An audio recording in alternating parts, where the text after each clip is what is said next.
Oke, please.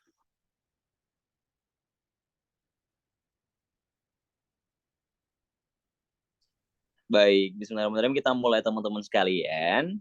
Oke, assalamualaikum warahmatullahi wabarakatuh.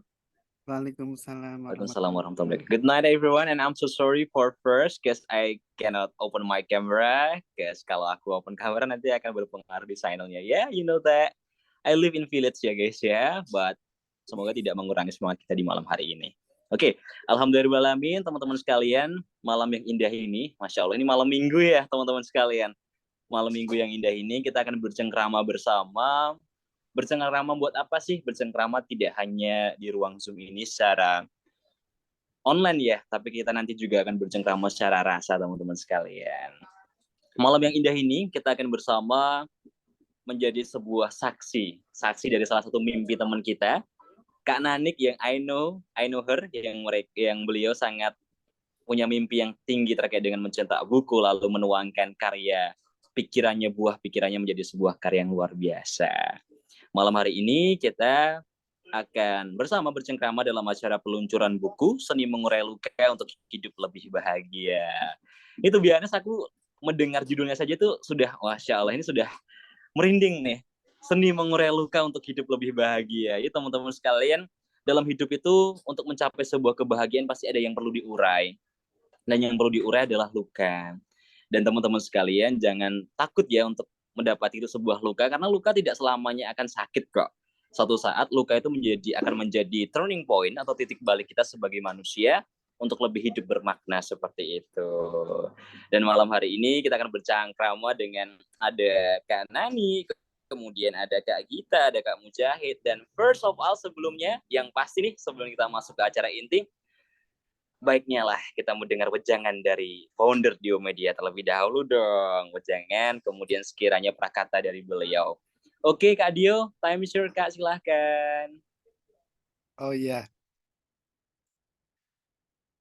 Assalamualaikum warahmatullahi wabarakatuh. Waalaikumsalam. Alhamdulillahirrahmanirrahim. Wabihi nasta'in ala amri dunya waddin wassalatu wassalamu ala asrofil anbiya'i wal mursalin.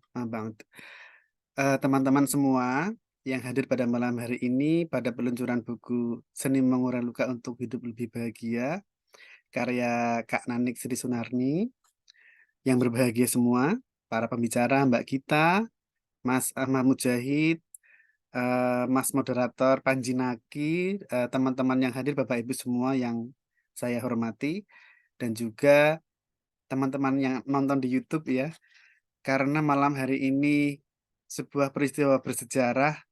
Untuk pertama kalinya Seni Mengurai Luka untuk Hidup Lebih Bahagia kita luncurkan bersama, yang diangkat dari skripsi Kak Nanik untuk tugas S1 di Universitas Raden Said Surakarta pada penelitian komunitas menulis memoir dengan topik coping stress.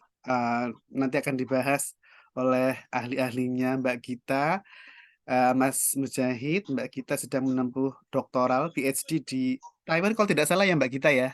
Iya, betul, lagi di Taiwan ini. Ya, keren. Mbak Gita juga seorang dosen akademisi peneliti di Universitas Muhammadiyah Surakarta, dan juga nanti akan dibahas oleh Mas Ahmad Mujahid, eh, pendiri Psiko Indo. Begitu ya Mas Ahmad Mujahid ya. Saya kemarin buka websitenya dan juga Instagramnya, medsosnya. Dan juga Kak Ranik sekarang bekerja sebagai ini ya, HRD di sebuah perusahaan gitu. Dan mudah-mudahan bukunya akan bermanfaat untuk kita semua, dan terutama saya pribadi mewakili penerbit dan juga komunitas menulis memoir sangat bersyukur bahwa komunitas menulis memoir yang kami dirikan sejak tahun 2017 itu mendapatkan apresiasi dari masyarakat luas. Sejak 2017 kemungkinan ya di atas 1.000 anggotanya ya yang tidak tercatat, karena rata-rata per bulan kita nerbitin 5 buku 5 tema per memoir. Nah, teman-teman yang belum follow dan belum pernah ikut nulis memoir dengan tema-tema yang seru ya, itu ikut saja, terutama expressive writing, dan juga nanti akan dibahas tentang coping stress juga, sehingga luka-lukanya akan terurai menjadi bahagia begitu. Tapi untuk mencapai ke sana kan butuh proses ya kan, seperti itu. Sambutan saya singkat saja, yang jelas apa yang kita inginkan itu perjuangkan. Itu motivasi saya secara pribadi. Apa yang kita inginkan, perjuangkan, dan orang yang paling bisa kita andalkan adalah diri kita sendiri, teman-teman. Buktikan saja. Eh, ini Kak Panji sedang kerja keras untuk IELTS ya, yang mau S2, S3 di Mbak Gita ini sedang struggling juga untuk selesai S3-nya. Teman-teman yang masih kuliah, teman-teman yang akan menempuh eh, sedang skripsi atau sedang di semester berapapun, tetap semangat. Keinginan, cita-cita itu butuh proses untuk mewujudkannya. Terutama yang akan kita luncurkan ini sebuah luka, maka luka itu pun bisa disembuhkan dengan pendekatan psikologi, sebuah disiplin ilmu yang sangat saya sukai. Dan para akademisi ya dan juga teman-teman yang suka psikologi tentu akan suka tema-tema seperti ini. Dan bahkan sebuah penerbit di Jogja itu sehari berdrama sampai banyak sekali. Ya, artinya adalah masalah psikologi ini adalah masalah yang sangat penting bagi kita. Dan kita harus punya awareness, punya kesadaran untuk mengetahuinya dan juga apa ya? Kita tuh bisa menangani masalah kita sendiri dengan pendekatan psikologi dan secara populer buku-buku psikologi itu menjadi buku self help ya, buku yang menolong kita begitu. Nah, nanti akan lebih seru dibahas oleh para pakar yang hadir di Zoom ini. Sekali lagi saya mengucapkan selamat untuk Kak Nanik Sri Sunarni. Skripsinya telah kita konversi menjadi sebuah buku yang insya Allah lebih nyaman dibaca daripada skripsi yang yang nangkring di perpus rak kamar atau mungkin hanya di rak perpustakaan umum di universitas. Dan mungkin teman-teman yang punya naskah tema apa saja bisa ditawarkan. Oh, besok pagi itu ada workshop menulis buku motivasi pertamamu ya jam 10 sampai jam 12 ikut saja.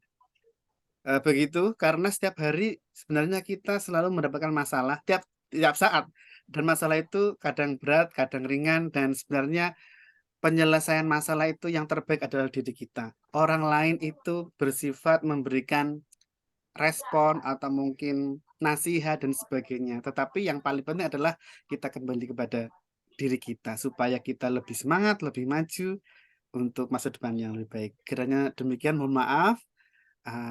Billahi taufiq wal hidayah. Wallahu illa aqwamit thoriq. Assalamualaikum warahmatullahi wabarakatuh. Waalaikumsalam warahmatullahi wabarakatuh. Luar biasa wejangan dari our founder Dio Media terkait dengan ini mumpung nih teman-teman sekalian yang ada di sini. Semisal kalian punya naskah apapun tema topiknya silahkan juga didiskusikan dengan Kak Dio. Ada kemungkinan juga loh bisa diterbitkan seperti yang sudah dialami dan menjadi sebuah pengalaman bagi Kak Nani gitu ya. Oke, terima kasih Kak Dio.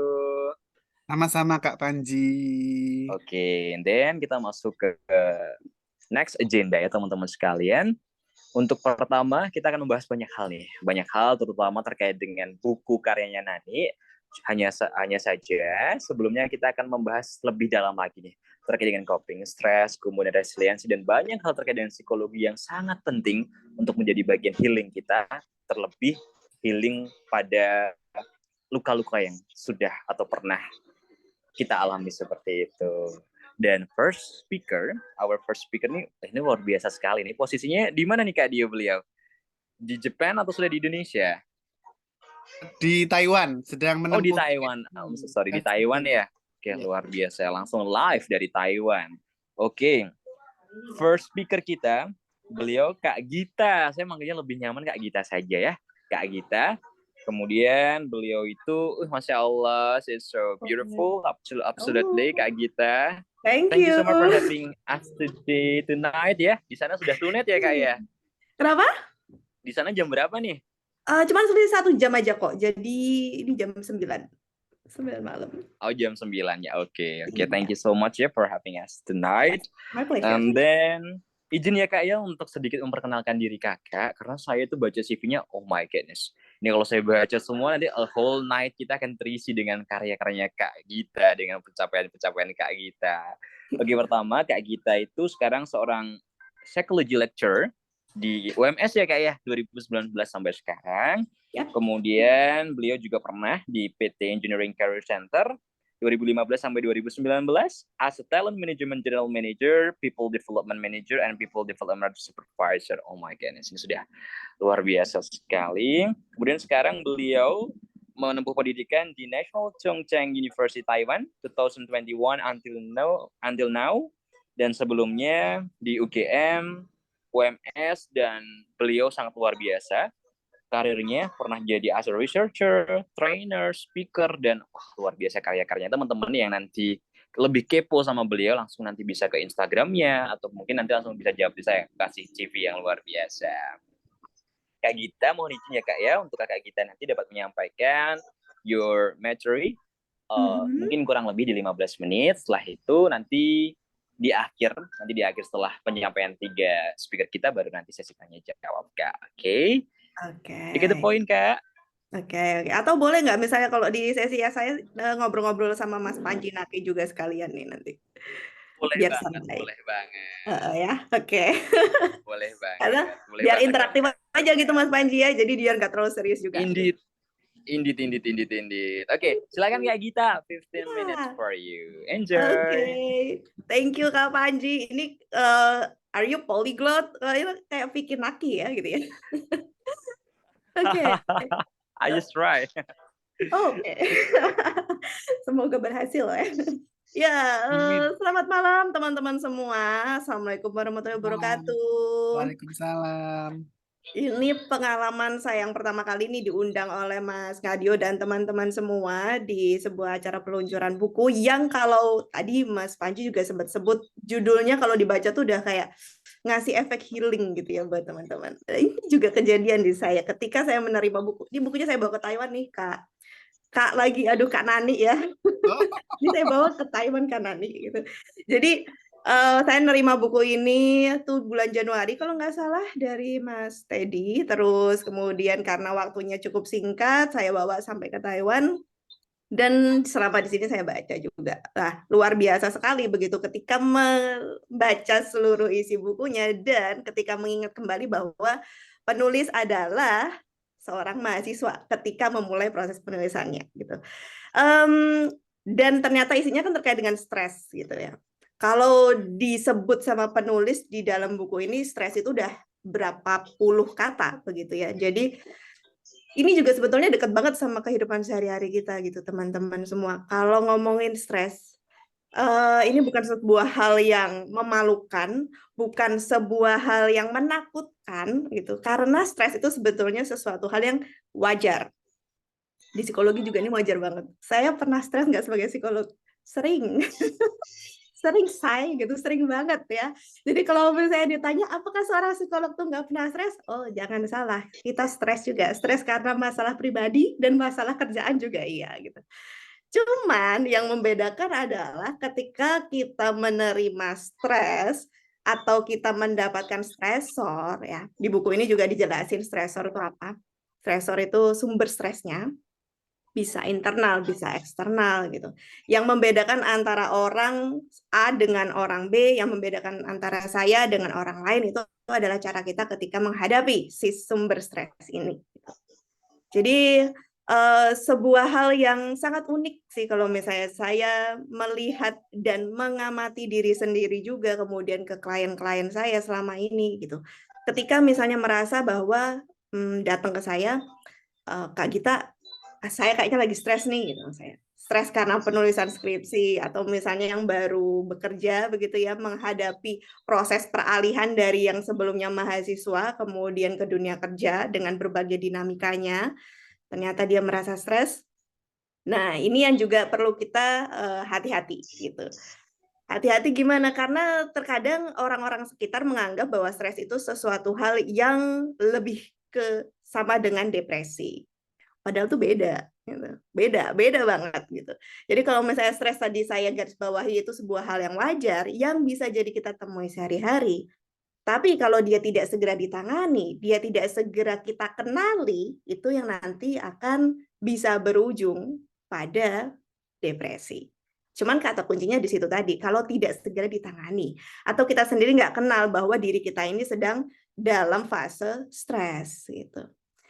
Dan tadi saya mendengarkan juga Mas Ngadio di depan kan sempat bilang bahwa sebetulnya ketika kita kayak menulis buku itu merupakan sebuah self help, menolong diri sendiri. Nah, ini juga yang sebetulnya lagi digaungkan sama para psikolog bahwa kita semua tahu jumlah psikolog di Indonesia itu masih sangat kurang. Kurang banget dari angka normal atau angka idealnya. Idealnya kalau kayak di US atau di UK itu udah misalnya satu orang masyarakat umum, satu psikolog itu bisa berbanding dengan hanya sekitar 100 sampai maksimal 200 masyarakat umum. Itu perbandingan jumlah psikolog dengan masyarakat umum. Di Indonesia berapa? Jauh dari kata ideal. Jauh banget. Jadi kalau semisal teman-teman semua juga misalnya ada apa-apa pengen datang ke psikolog, kadang ada yang secara fasilitasnya nggak bisa, mungkin di sekitarnya nggak ada biro konsultasi, sekitarnya nggak ada puskesmas atau nggak ada rumah sakit yang menyediakan psikolog gitu. Terus dia harus ngapain gitu? Apakah menunggu sampai jadi parah stresnya? Tentu kan nggak bisa gitu. Sehingga di kalangan para psikolog saat ini memang sedang digalakkan gimana caranya supaya masyarakat Indonesia itu bisa mandiri dari sisi ketika dia menangani kondisi psikologis yang masih dalam tahap ringan. Stres ini sendiri sebenarnya masih di dalam tahap yang ringan dan memang bisa ditangani oleh diri sendiri, tapi dengan catatan ketika kita bisa kenal terhadap apa sih yang menjadi potensi kita, apa yang jadi kelebihan dan kekurangan kita gitu. Ini juga menarik gitu. Ketika saya misalnya ngobrol sama mahasiswa, masih sih karena masih aktif jadi dosen dan juga masih menangani skripsi beberapa mahasiswa gitu kan. Ketika misalnya saya ngobrol, saya tanya, nanti kamu kalau udah lulus mau jadi apa atau apa yang mau kamu lakukan? Ini pertanyaan momok biasanya buat para mahasiswa. Dan mungkin Mbak Nani juga waktu itu pernah ngerasain mungkin ya. Nanti kalau udah lulus, apa yang mau kamu lakukan? Mahasiswa tuh masih banyak yang bingung. Dalam artian ketika memang ditanya lebih jauh lagi, sebetulnya apa sih yang ingin betul-betul kamu wujudkan dalam sekian tahun ke depan, itu masih belum tahu.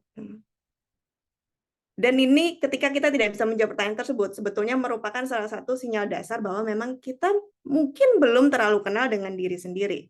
Kita mungkin terlalu peduli sama lingkungan sekitar, tapi kita tidak mempedulikan apa sih yang sebenarnya diri ini inginkan, apa sih yang sebenarnya mau jadi keinginan kita yang butuh kita wujudkan dalam sekian tahun ke depan. Yang itu step-nya harus dimulai dari sejak dini. Gitu.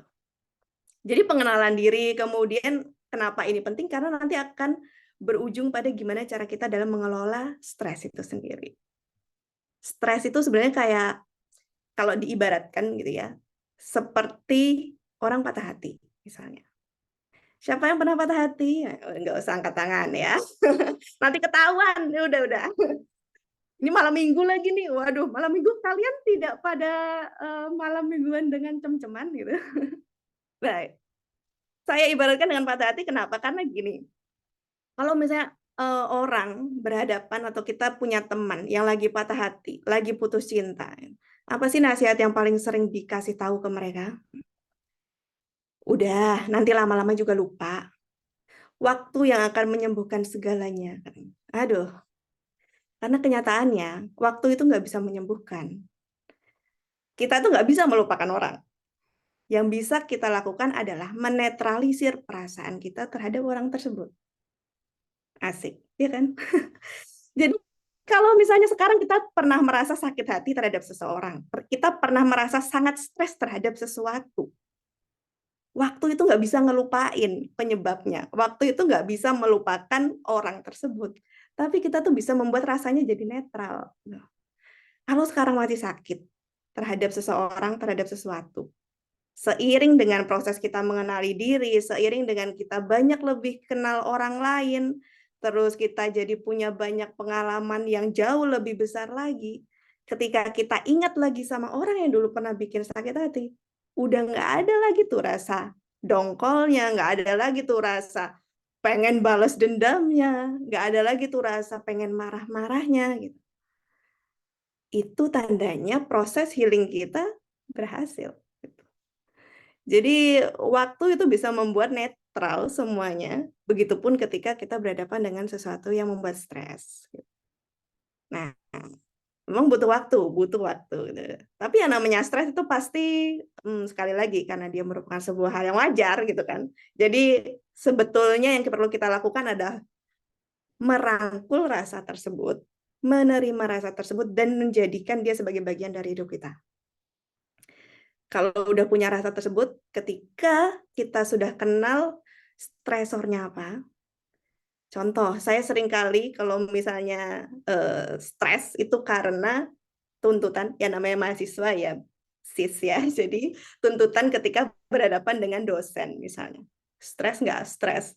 Sampai ke fisiologis nggak? Iya, tangan dingin, terus seperti kayak deg-degan yang, kalau ini saya deg-degan juga sih karena masih hidup ya, tapi deg-degan yang lebih lagi gitu.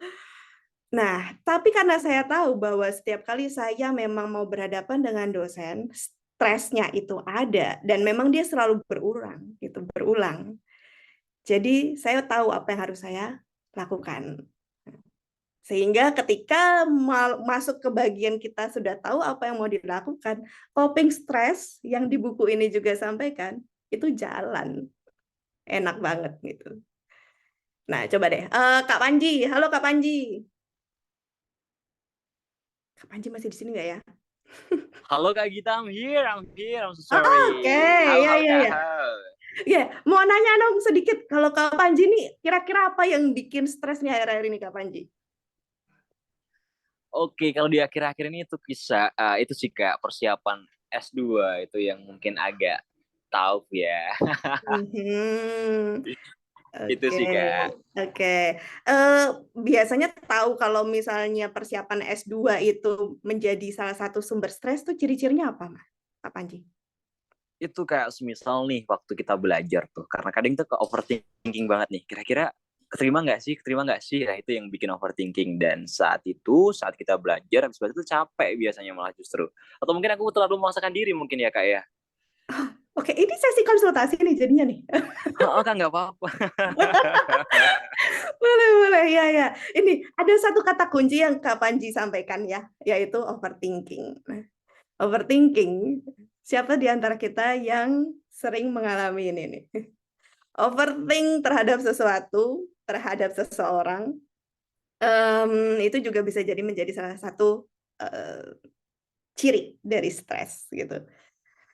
Karena overthink yang dialami itu seringkali pada akhirnya berujung pada pola pikir yang terus-menerus datang. Tapi kalau misalnya kita runut secara logis, ini tuh belum tentu kejadian, ini tuh belum tentu benar gitu.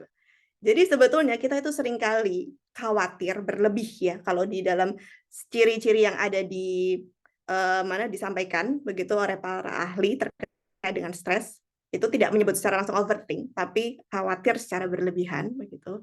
Nah, ini juga menjadi salah satu ciri ketika pada akhirnya kita mengalami di fase stres itu sendiri. Ya. Kalau orang overthink dibilang ya jangan dipikir gitu. Nggak bisa, tidak semudah itu gitu ya. Karena kita tuh lagi ada di fase yang memang sedang perlu memeluk rasa stres itu sendiri. Kita perlu tahu ketika, oh ini terjadi nih proses overthinknya. Kemudian, overthink ini sembuhnya kapan sih kira-kira? Apakah nunggu kejadian dulu? Sebetulnya enggak juga gitu. Cuman inilah uniknya kita sebagai individu gitu ya. Ada nih orang yang ketika dia baru bisa lepas dari proses overthink, dari proses stresnya, ketika dia sudah selesai melewati fase tersebut. Contoh kayak Kak Panji ini tadi misalnya, dia lagi merasa stres ketika mau menghadapi ujian, masuk S2 misalnya. Stres ini semakin mendekati hari H ujian makin tinggi. Wajar nggak? Wajar banget gitu. Tapi ketika pada akhirnya nanti pengumuman sudah datang dan misalnya insya Allah keterima ya Kak Panji ya, lepas nggak stresnya? Lepas gitu. Jadi memang ada beberapa jenis stres yang dia nantinya tuh akan bisa hilang, baru bisa sangat turun dosisnya ketika sudah terlewati. Ini disebutnya stres yang situasional gitu, karena ada situasi tertentu yang membuat kita pada akhirnya secara alamiah itu meningkatkan kewaspadaan terhadap diri. Gitu. Jangan salah, stres ini merupakan salah satu bentuk naluriah kita sebagai individu untuk bertahan. Gitu. Kalau kita nggak stres, itu nggak bisa. Kalau kita itu tidak pernah mengalami yang namanya debaran-debaran kekhawatiran karena stres, itu berarti mungkin secara naluriah ada yang perlu dipertanyakan gitu dari diri kita. Ya, jadi stres itu sekali lagi merupakan sebuah hal yang sangat amat normal dan wajar. Dia tidak perlu ditakuti. Dan kalau saya baca di bukunya Kak Nani ini semuanya sudah ada beberapa gambaran dari sisi teorinya, kemudian juga sudah disampaikan dari para narasumber-narasumber bagaimana caranya mereka melakukan coping. Dan ini sangat bisa diterapkan. Sebenarnya aplikatif banget bukunya ini. Juga disampaikan ada yang emotional problem solve, emosional yang coping stress, emotional coping stress, dan juga problem yang coping stress. Jadi ada dua basis gitu, tapi nanti bisa kita bahas lebih lanjut. Oke, sekian dulu kayak Kak Panji dari saya ya. Nanti bisa lanjut ke sesi berikutnya deh. Gitu Kak Oke, Panji. thank you banget Kak Gita. Tuhan, itu luar biasa sekali itu yang apa yang disampaikan setiap detail kata yang disampaikan Kak Gita itu sangat daging kalau kita bilang sekarang ini. For example nih, aku suka banget Kak yang Kakak sampaikan terkait dengan stres itu naluriah kita hidup loh. Kalau nggak stres, itu perlu ditanyakan banget gitu. Jadi kita juga berhak dan it's okay mewajarkan sebuah perasaan yang namanya stres. Dan stres itu kata Kak kita tadi seperti patah hati, waktu yang akan menyembuhkan segalanya, tapi bukan waktu yang menyembuhkan. Kita tidak bisa melupakan seseorang. Yang kita bisa menetralisir perasaan kita terhadap seseorang. Wah, ini quotes of the day juga bisa nih. Bukan waktu yang bisa menyembuhkannya. Bukan waktu yang bisa menyembuhkannya, tapi kita yang bisa menetralisir perasaan tersebut. Lalu, satu lagi nih, poin yang aku dapat dari Kak Gita tadi, dari sekian banyak poin yang luar biasa tadi, jangan terlalu banyak khawatir tentang hal yang kita pikirkan lah. Kadang yang kita pikir berat itu setelah kita jalanin, kok aku bisa melaluinya gitu. Jadi kalau bisa jangan overthinking, itu khusus aku sendiri gitu. Thank you banget Kak Gita, nanti bisa nih open untuk questions and answer di last session nanti. Setelahnya, thank you banget ya Kak Gita ya, thank you Ya, banget. sama-sama. Kemudian setelahnya ada nih, ini satu-satunya lelaki sebagai speaker di pertemuan malam hari ini, ada Kak Ahmad Mujahid. He is my brother actually. Kak Ahmad, are you okay Kak? Gimana? Oh my goodness, lagi di keluar ya ini ya? Iya, lagi di luar ini cari Oke. sinyal. Di rumah juga sinyalnya agak lumayan. Indeed, nice Kak Mujahid. Boleh ini salah satu inspirator bagi kita semua khususnya di UINA dan Mas Hayat Surakarta, especially di psikologi major ya, di major psikologi. Beliau itu sangat banyak hal-hal positif yang bisa kita ambil dari beliau. Salah satunya adalah untuk CV beliau, kurikulum vitae beliau adalah diantaranya ya pastinya beliau adalah alumni psikologi Islam di UINA dan Mas Hayat Surakarta.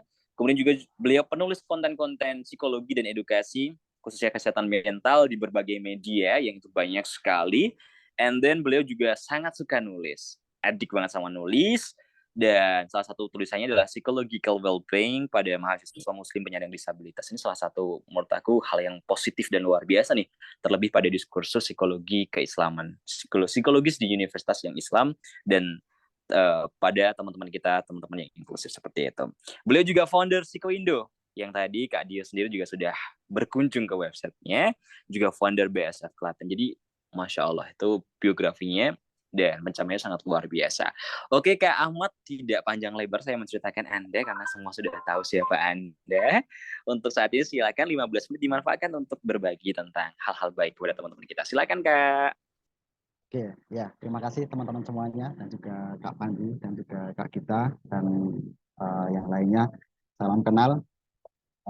Tadi sudah dikenalkan. Kalau tadi dari sudut pandang akademisi ya mungkin ya dari Kak Gita yang sudah menempuh S2 dan ini juga proses di S3 ya Kak ya. Semoga bisa dilancarkan. Nah, kalau saya mungkin tadi sudah banyak ditambahkan ya, banyak diulas secara mendalam dan juga secara aplikatif juga oleh kita, karena juga beliau sudah berpengalaman juga di psikolog juga.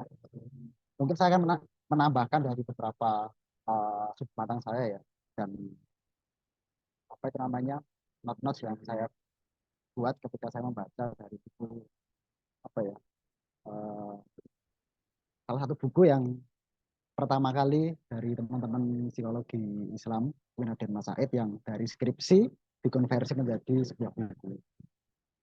Ketika mendengar pertama kali dari apa ya storynya Nani ya, saya mau pesan satu gitu, karena luar biasa. Bagi saya apresiasi sekali bagi teman-teman yang mau mengabadikan karya.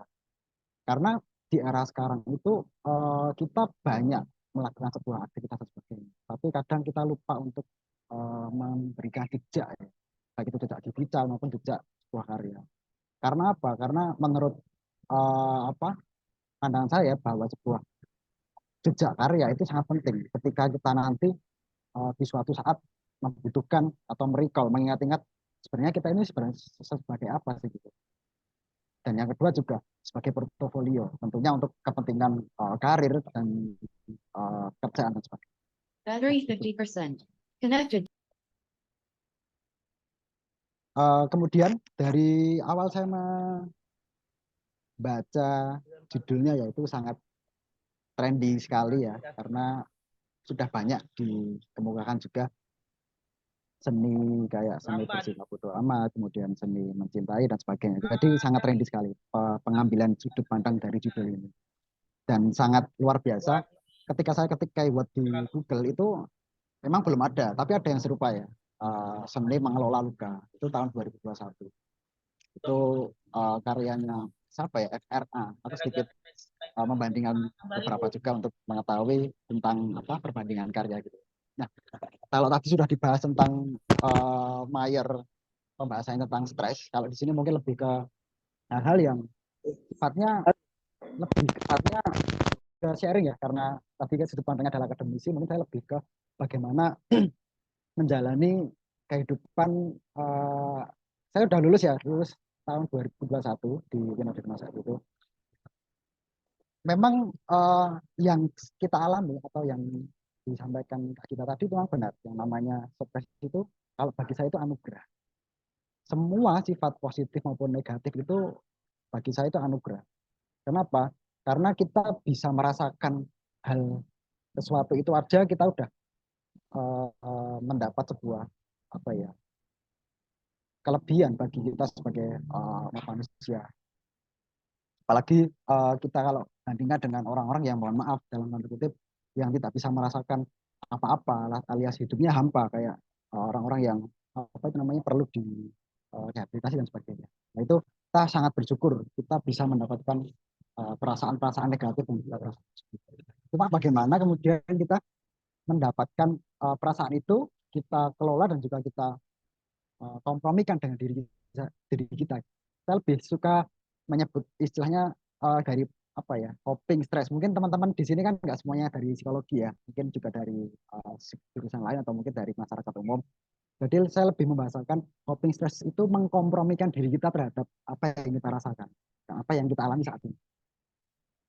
Kita mau membuka ruang diskusi terhadap diri kita, sehingga kita ketika merasakan yang namanya perilaku atau perasaan takut, perasaan khawatir dan sebagainya yang itu menjadi stres, itu akan lebih enak gitu.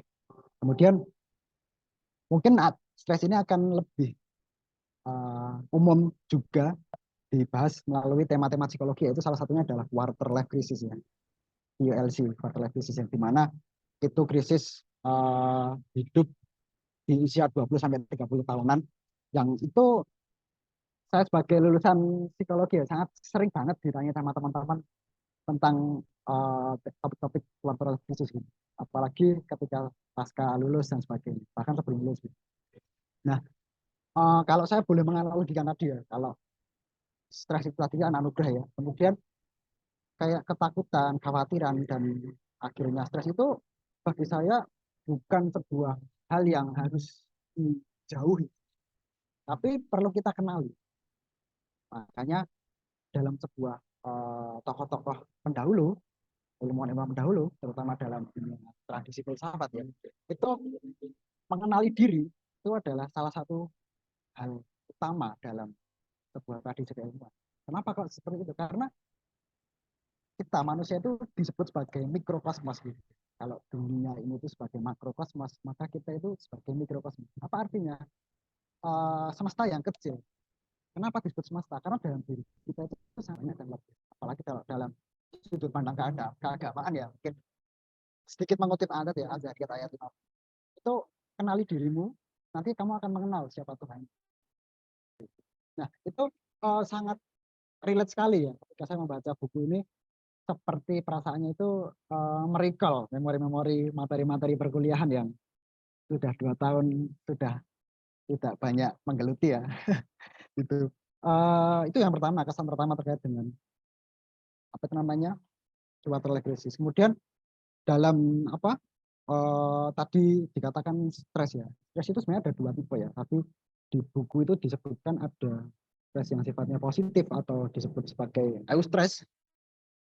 Sifat stres yang sifatnya destruktif atau disebut distress. Nah, di situ dibahas secara lengkap bagaimana kategorisasi distress, kemudian kategorisasi eustress dan sebagainya. Dan stres sendiri itu kan bagaimana kita memandang fisik dan juga kita merasakan fisik kita, psikis kita juga mental kita itu merasa down. Kalau saya boleh menganalogikan lagi ya, ini kayaknya banyak analoginya ya. Karena apa ya, saya menyampaikan hal yang mungkin biar bisa lebih terima dengan teman-teman semua. Karena kan di sini nggak semuanya psikologi juga. Bahwa dalam diri manusia itu sebenarnya ada fitur atau program yang sebenarnya bisa jadi kita sudah tahu ataupun kita belum tahu. Nah, fitur-fiturnya adalah salah satunya adalah ada dalam diri manusia itu sistem recovery. Kalau saya menganalogikan dalam gadget ya, gadget itu kan ada kayak misalnya di laptop ya, ada kayak recovery, ada hibernate, ada shutdown, ada dan lain-lain lah itu. Nah, itu kita bisa menganalogikan diri kita itu seperti itu. Dan wajar kalau nanti kita sudah tahu bahwa sifat negatif dan sikap positif itu adalah yang wajar dan anugerah dari Tuhan, maka kita ketahui terus bagaimana kemudian kita mengelola sifat-sifat tersebut. Yaitu kita mungkin bisa melakukan recovery. Salah satu recovery adalah berupa menulis.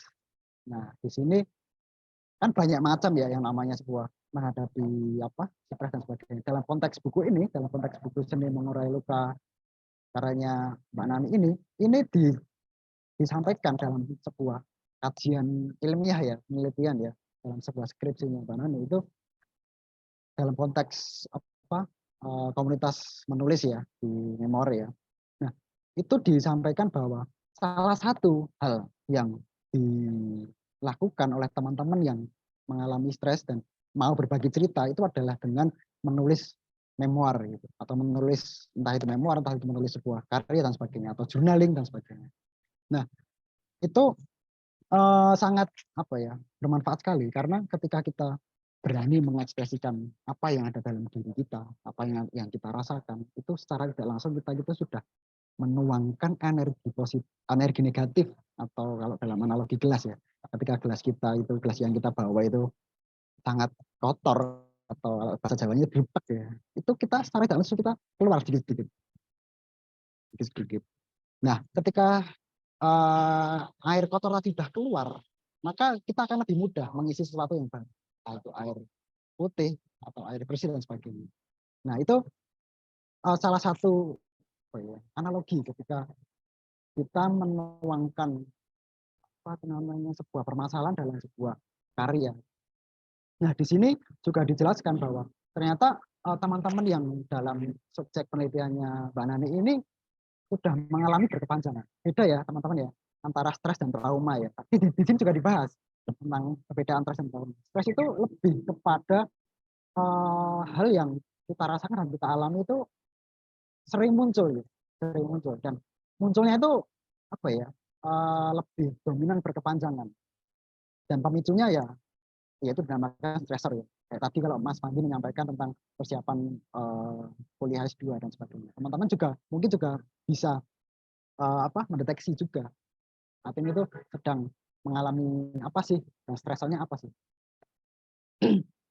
Kemudian dalam trauma itu lebih kepada hal yang sifatnya periodik. Jadi kita nggak nggak bisa kita persiapkan dan nggak bisa kita deteksi.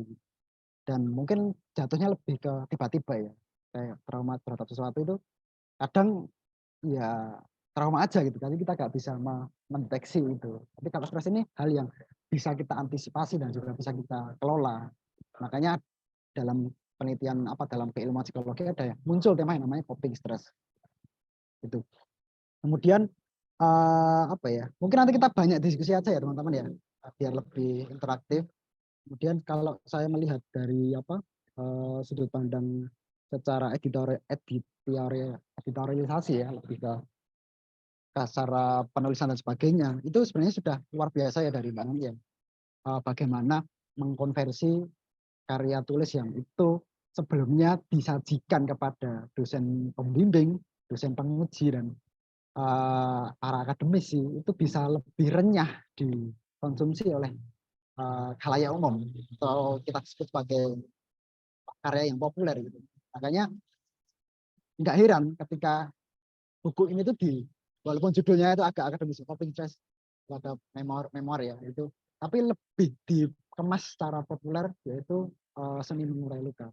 Cuman memang saya dari sudut pandang pembaca ya, mungkin kan sedikit mungkin istilahnya hal yang tak rasakan ketika membaca ini. Ada beberapa segmen-segmen yang itu sebagai pembaca, saya kan ketika membaca ini melihat ini kan, wah ini karyanya kayak mungkin bisa jadi kayak yang sangat mudah banget dicerna dan sebagainya. Ternyata ada beberapa yang memang kalau menurut saya itu perlu yang namanya istilahnya glosarium ya, karena ada beberapa kata-kata yang itu mungkin kalau yang membaca itu teman-teman yang bukan psikologi itu bisa jadi kurang mengerti. Kemudian yang selanjutnya adalah lebih kepada beberapa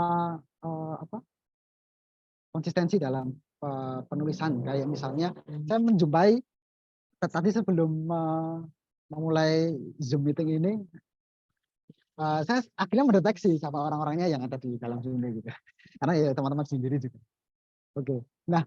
Oke, 3 menit lagi ya ternyata ya. Nah itu mungkin dari sudut pandang kelebihan dan kekurangannya. Cuma yang saya apresiasi adalah karena ini saya karya pertama ya dalam teman-teman di psikologi dan juga karya pertama dari Mbak Nani, itu nanti bisa lebih untuk ditingkatkan. Kemudian yang terakhir mungkin dari kita, bagaimana kita mengelola yang namanya stres itu sangat bisa diaplikasikan dari sudut pandang. Karena di sini menggunakan 2 subjek utama ya, yang dimana ada subjek yang itu umurnya masih umur sepantaran dengan saya lah, 20 tahun. Ada subjek yang umurnya 30 tahunan. Sehingga sangat layak untuk dikonsumsi untuk teman-teman yang mengalami mungkin quarter life crisis tadi, karena sangat mudah dipahami juga dan juga aplikatif lah untuk bisa diaplikasikan dalam kehidupan sehari. Mungkin itu dulu ya teman-teman, nanti bisa dilanjutkan untuk diskusinya, karena saya rasa lebih enjoy diskusi. Nah di sini ada lebih dari 20 orang yang mengikuti. Begitu saja, Kak Panji saya kembalikan. Terima kasih atas waktunya dan teman-teman sekalian. Oke, terima kasih banyak Kak Mujahid, Ahmad Mujahid, Masya Allah. Itu pemaparan yang luar biasa. Di sini Kak Gita dan Kak Mujahid saling melengkapi. Kak Mujahid tadi juga memberikan apresiasi pada karyanya Nani, tapi karena benar sekali itu biasanya ini salah satu mahakarya ya, terkhusus bagi teman-teman dari psikologi Islam yang menjadikan sebuah skripsi sebagai sebuah buku, yang di situ buku tersebut juga mewakili perasaan banyak orang, khususnya saya sendiri sebagai moderator di malam hari ini. Ada statement yang menarik dan luar biasa dari Kak Mujahid tentang menulis itu ialah bagian dari proses recovery dari perasaan-perasaan negatif. Karena benar sekali teman-teman, kita mentransfer energi, pikiran, dan perasaan negatif dengan menulis ialah cara paling bijak menyalurkan emosi negatif tersebut. Minim resiko ya Bang ya, minim resiko setelah menuliskan itu. Thank you banget Bang Mujahid, nanti kita sambung di sesi diskusi selanjutnya. The one and only, our author tonight, dan kita nantikan untuk pemaparan indahnya terkait bukunya. Langsung saja, ini beliau ini salah satu inspirator ya bagi kita semua, Nani ini. Sebelumnya selamat Hari Perempuan ya Nani ya, semoga tetap menjadi dan selalu menjadi perempuan yang hebat, bijaksana, dan menjadi pengasih sayang bagi segenap umat manusia. Selamat Hari Perempuan Nani. Dan ini adalah salah satu wisudawan yang maha dahsyat ya kalau bisa dipikirkan seperti itu, karena kelulusannya itu juga membuahkan buah karya, sebuah buku seperti itu. Dia alumni dari UIN Raden Mas Surakarta dan sekarang bekerja ya Nani ya, bekerja sebagai HR, Human Recruitment di salah satu perusahaan.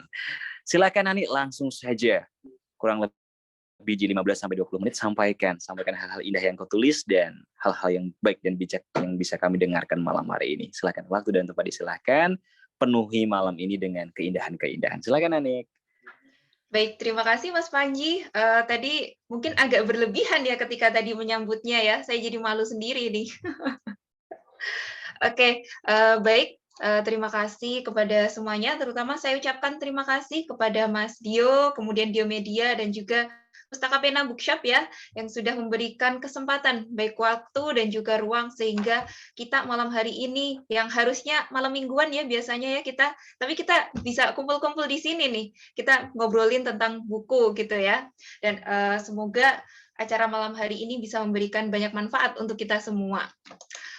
Kemudian mungkin akan saya buka dengan banyak-banyak ungkapan terima kasih gitu ya, karena buku ini nggak akan pernah ditulis dan nggak akan pernah sampai kepada tangan para pembaca jika tanpa dukungan dari banyak sekali pihak, terutama dari para informan yang luar biasa sekali. Kalau tadi Mas Mujahid sudah menyebutkan gitu ya, orangnya bisa ditebak, itu berarti ada beberapa kesalahan dari saya gitu ya, yang kurang bisa melindungi identitas informan. Mohon maaf ini ya.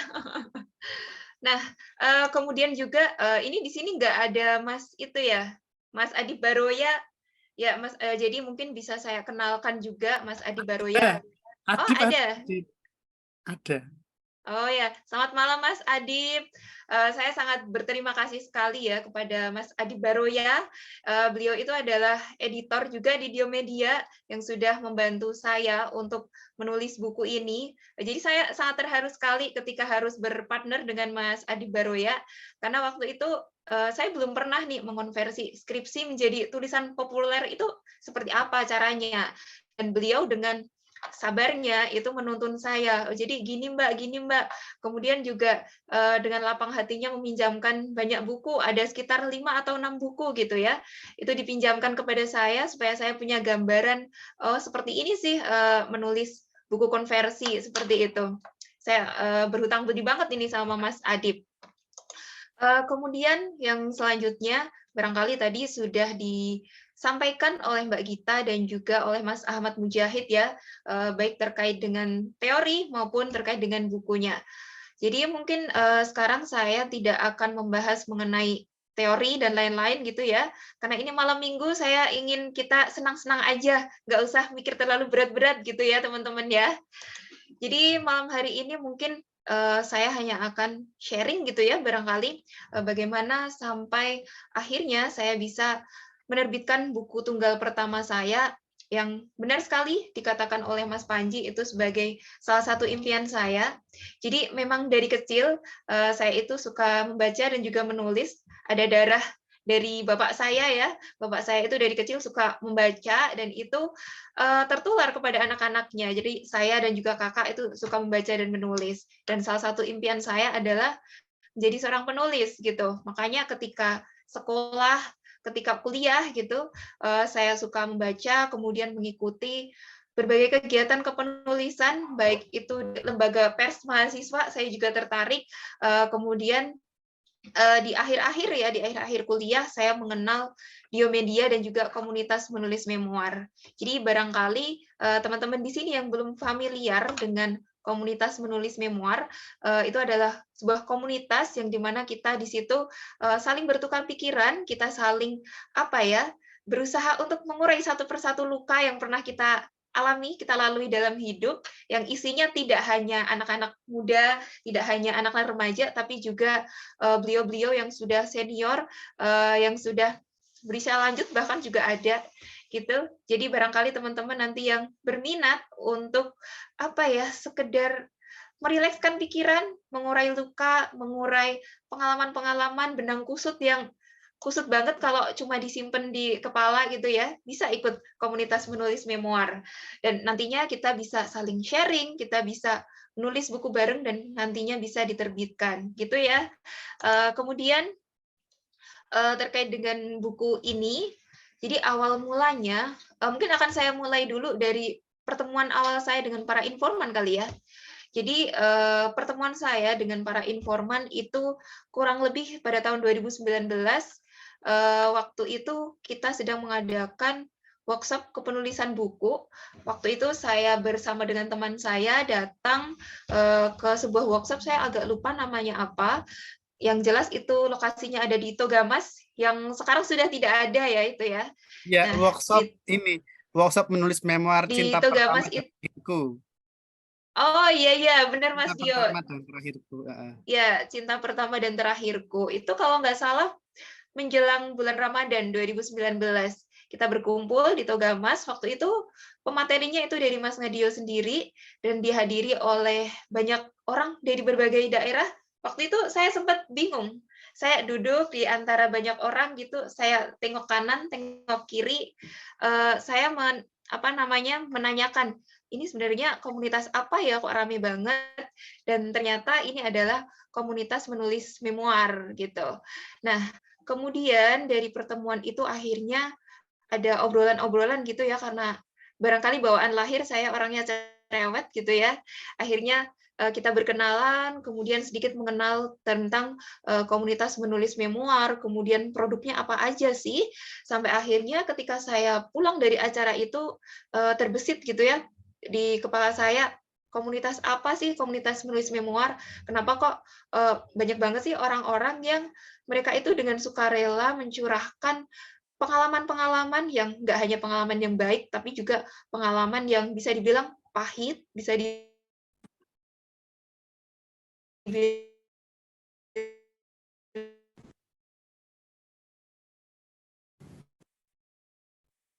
penuh luka, jadi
saya belajar kepada Mas